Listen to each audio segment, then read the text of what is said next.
PITWALK TV blickt voraus auf den Gruppe C Supercup auf dem Hockenheimring Anfang Mai. Eine junge Veranstaltung, die es im vergangenen Jahr zum ersten Mal gegeben hat. Beim Jim Clark Revival, beim Jim Clark Memorial Gedächtnisrennen zugunsten des unvergessenen Schotten. Jetzt gibt es die Zweitauflage zum Gruppe C Supercup. Ein Rennen in Hockenheim, ein Rennen in Assen in Holland im September. Und wir haben für diese Folge von PITWALK TV zwei ganz besondere Gäste, nämlich einmal den Le Mans-Sieger von 1989, Stanley Dickens, der damals in einem sauber Mercedes den Gesamtsieg eingeheimst hat. Und einmal Marco Werner, der ab dem Jahre 2005 dreimal in Folge die 24 Stunden von Le Mans für Audi gewonnen hat. Weil Stanley Dickens aus Schweden stammt, wechseln wir natürlich die Sprache und unterhalten uns künftig in Englisch. Es fällt etwas leichter für Stanley Dickens und Marco Werner logischerweise als langjähriger IMSA ALMS-Pilot auch der englischen Sprache durchaus mächtig. So we switch to English for this and say first of all thanks for coming, Stanley Dickens, all the way from Sweden. I understand you've driven this car as well, which was way before my era. A few years ago, yeah. The car is going to be run at the Super Cup in Hockenheim. If you see it now, after such a long period of time, what kind of memories does it bring back to you? It brings back lots of memories, to be honest, but I don't think we have time for that now. We have. It's a fantastic car, and I cannot imagine really that it's the same car almost as 35 years ago. It's fantastic. It's been completely rebuilt, so it is actually completely rebuilt, and I think it is marvelous, and they have done such a fantastic job. It's a new car. It's a Group C2 car, so it is a kind of a beginner's series inside Group C, what it used to be in the golden 80s and 90s. You've driven Group C2 cars for Gebhardt as well, Marco Werner. How do these cars feel from a modern driver's point of view? I was surprised because it was not so far away from downforce and the corner speed. So I was really surprised last year in Le Mans and as well in Hockenheim. In Hockenheim you have some quite fast corners and the other car is quite good. So it's not so far away from the modern cars. You sit inside an alloy tube, an alloy like a bath tube, so to speak, compared to what you know as a carbon fiber car. Yeah, of course, that's a little bit the different to the 80s, the safety. And I think in this time you need more balls than in a modern time to do some corners flat, because you have it always in your mind if it's going wrong. And don't forget that the racetracks are far away from the safety what we see today. So it was really, I think, a hard time for them. And not the safest time. The cars are quite good, but yeah, thanks God that we can drive this car now on safe tracks, much more runoff areas, something like that, and that we can enjoy these cars and having our fun. Did you have that element of danger in your mind at that time, or were you too young and say, let's go? No, well, it was a dangerous time, and in the Group C, also Formula One, of course, was dangerous at that time, much more than it is today, I think. And the Group C cars were terribly fast, and the cars were carrying so much weight also. So once you had a trouble, and if you were forced to leave the track, it could be really dangerous sometimes, as we know. And we lost many good friends during a couple of years there, which was not so fun. So of course it's always in your mind, I think, every time we step into a racing car, but more before than now, I think. There is still this.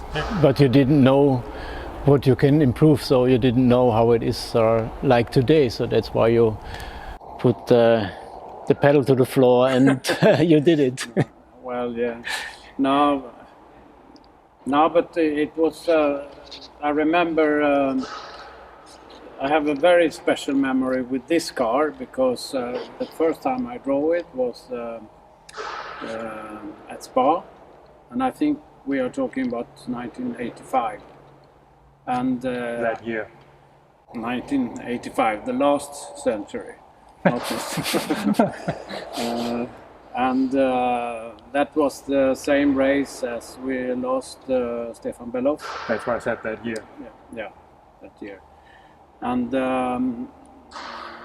just a few weeks before that, we lost Manfred Winkelhock in Canada. Motorsport, yeah. And yeah, and so I mean, it was of course your mind was a little bit in trouble during that time. That's for sure. For me personally, it was a fantastic race because the race was stopped when this accident happened, and I think I can't remember exactly, but I think we were running second, and it was Jelinski and myself and what's his name, John Graham, and we were running second, so we finished second. And for me, it was I must say it was the step into a more professional career from that day on, and very much thanks to the team, Gabbard team and Fritz Gabbard, who really gave me this chance and who followed me for many years. And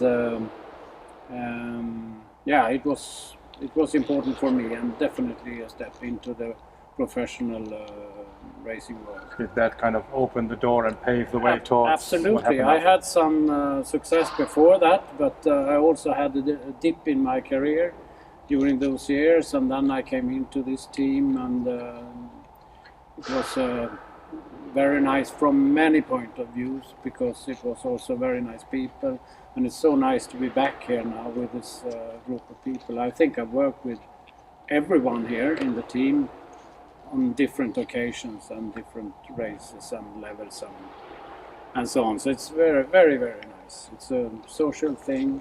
And if I can drive the car, I really don't know. But let's see. If we're talking about Group C, even these days, 30 years onwards, there is still this myth around Group C racing as perceived as the golden era of endurance racing. You've been a key player in that time. I said Le Mans winner 1989. What made Group C so very special that it's even admired today? For me, I was always, I loved sports cars, I must say. I did quite a lot of single-seaters in the beginning of my career. Went up to Formula 2. I applied for a Formula 1 license, but I never raced a Formula 1 car. And I was looking into Group C because I thought it was a good chance to make a professional career. And I love the shape of the cars. I think they are beautiful cars, and yeah, it's now it became very special for me, and it was already before. So a world championship for sports cars was always something I looked. I had an extra eye on that when I was a young boy and looked at, you know, the Ferraris and Ronnie Pearson and Andretti and all those guys, Jackie Hicks and all these famous drivers. And for you, as somebody who hasn't participated in Group C at that current time, we talked about it before, that there is even a special draw for you. What makes it so special? Yeah, of course, I mean, it's one step in the sports cars. The 60s and 70s was as well quite interesting, because sometimes in the 70s the McLaren M8, it was faster than the Formula 1, and what Stanley said as well, you are on the level or on the speed like the Formula 1s as well with the Group C cars in this decade, and in my time as well.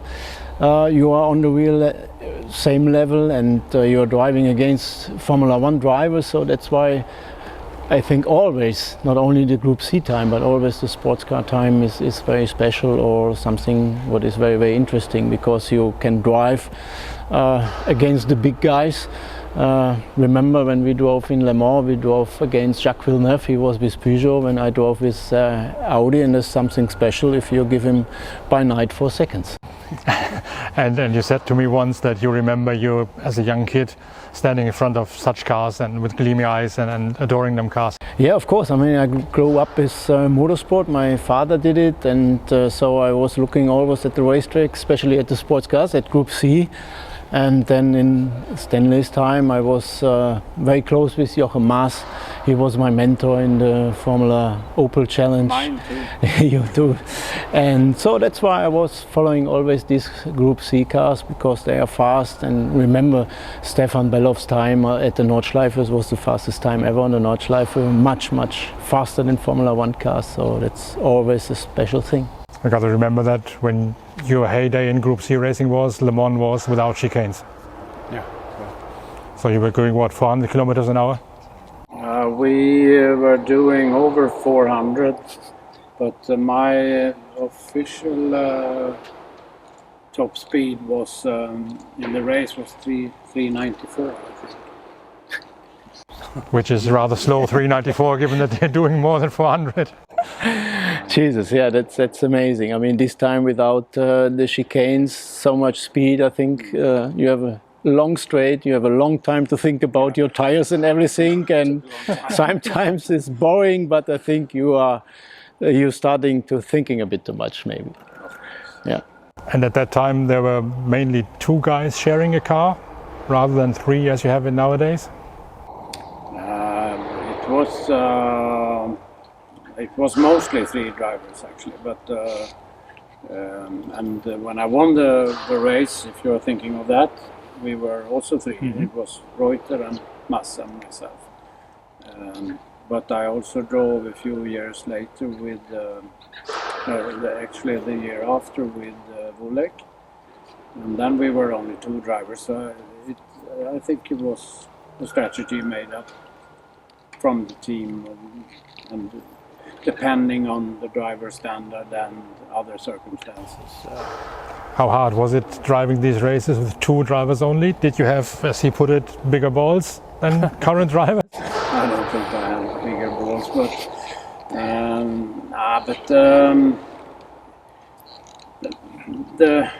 I think the 24 hours is a very long time for a racing car, and I still cannot understand how they can construct a car that lasts so long at those speeds, and the amount of pressure you put into the car, it's unbelievable. And of course, if you have 3 or even 4 drivers, which you can have sometimes, it wears a lot on different parts of the car, and especially the gearbox. So I think it is better actually to be less drivers, and 2 drivers for me is the ideal amount of drivers in a car, I think. Nowadays they always say it's a 24-hour sprint race, so you don't actually hold back like you would have held back at certain periods of the time just to save the car and material. Is that the case, or is it like the Nordschleife 24 where you still have to obey certain lap times to not overdo it? I think the time changed a little bit because physical it went harder and harder over the years with more downforce. The cars are faster. When you think about the Porsche corners, what we are doing with 270, nearly to 4G.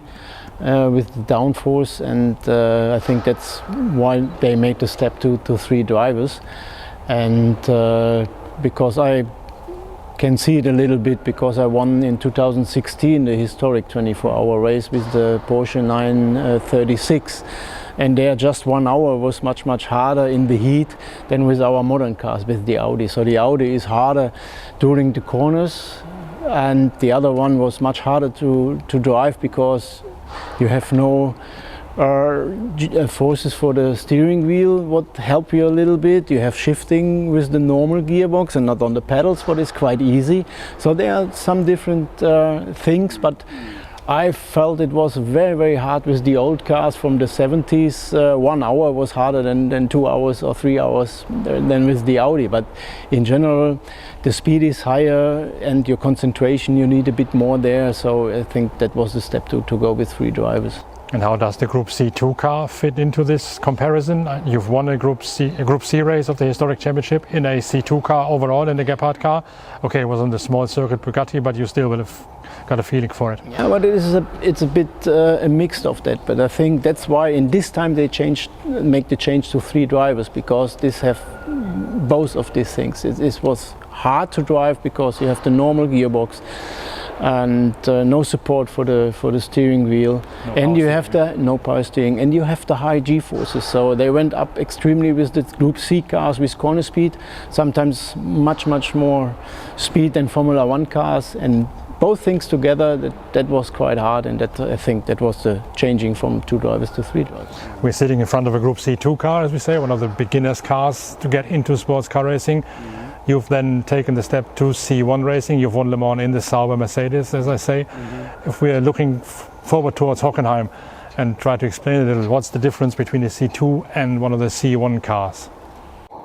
The weight is different, and of course the speed, because we are the C1 cars obviously had more horsepower but also more weight. So the difference was on a normal track, I would say, differed something between 8 and 10 seconds maybe, from the quickest C1 to the quickest C2. But when you sit in the car, you really don't think much about that. I mean, it's the same feeling and same concept. If you ask me, that's my opinion. We're hoping to see you at Hockenheim for the Super Cup race. Are you going to be bang on time, quick enough again in that car, or is it going to be like shifting into it? As I said, I'm glad to be here with the boys, and for me it's a more social thing. If I can drive, I don't know. I haven't been in a race car for like 20 years, so it's gonna be. I'm excited, but quite relaxed.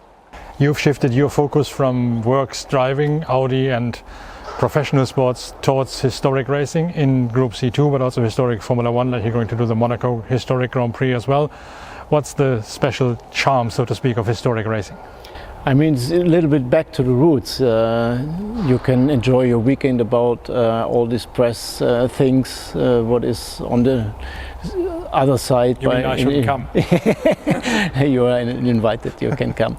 But you know how much we have to do on the other side on the weekend. So sometimes we are thinking about what we are doing. We are here for press releases, or we are here for racing. So that's really nice if you can enjoy the historic races, just driving, and enjoy your time with some friends on the track and something like that. You've done the Le Mans race, as I said. You've done the Hockenheim Historic in the other Gephardt car and the red one, the later generation car. Is this really proper racing, or is it more like a rolling museum and enjoy the cars, but it's not like tough fighting? Forget it. It's sometimes tough fighting. Remember Monaco with Jean Alesi? And they are really good guys, not only all the professional drivers, but some really good gentleman drivers in these classes everywhere. I drive sometimes with my own Lotus 22 from 1963, and there are some guys, they are over 60 and they are really fucking fast. So I never want to race in the Formula Junior against some older guys. So it's interesting, and in all the classes you have some really good guys, like in the Formula One Master Series. So it's interesting and it's tough.